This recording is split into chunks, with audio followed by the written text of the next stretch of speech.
8'də 3 sıx 6 tapır. Yəni 8-lə 6-nın bir-birindən uyduramayanlarına neyniyim deyəndə 8-lə 6-ya biz ortaq məxəz tapırıq. Yəni əslində əkot tapırıq.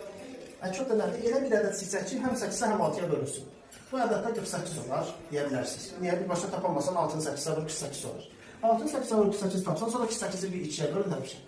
Bölsən nə düşər? 24. Yoxlamaq üçün. Bax ki, 24 6-ya bölünür, bölünür, 4 dəfə düşür. 24 8-ə bölünür, bölünür, 3 dəfə düşür. Deməli, 24 daha uyğundur. 8-i neçəyə vurdum 24 oldu? 3-ə vurdum. 3-ü də 3-ə vurub buraya yazıram. 9. Sıx deyil, sıx deyirəm. 6-nı neçəyə vurduq 24 oldu? 4-ə vurduk. Biri də 4-ə vurub buraya yazıram. 4. 9-dan 4-dən çıxaran 5, burada daha 24. Cavab 24-də 5. Eynisi burada 12 ilə 9 var, məsələn. Şimdi 12-ni 9-a da vura bilərsiniz, bir başa 108 də deyə bilərsiniz. Hə? Amma baxaq görək də başqa bir şeylər olmuş. 108-i 2-yə bölürəm 54, 12-yə bölünür. 108-i 3-ə bölürəm 36. Məsələn, bu 108-i silib 36 yazsam, baxıram ki, 12-də 3-ə vuram 36 edir, 9-u da 4-ə vuram 36 edir. Yəni 36 bu ikisine də bölünür. İndi 12-ni neçə vurdum 36 olur? 3-ə. 5-i də 3-ə vurub yazıram buna, 15. İşte gələk, 9-u neçə vurdum 36 oldu? 4-ə. 4-ü də 4-ə vurub yazıram buna, 16.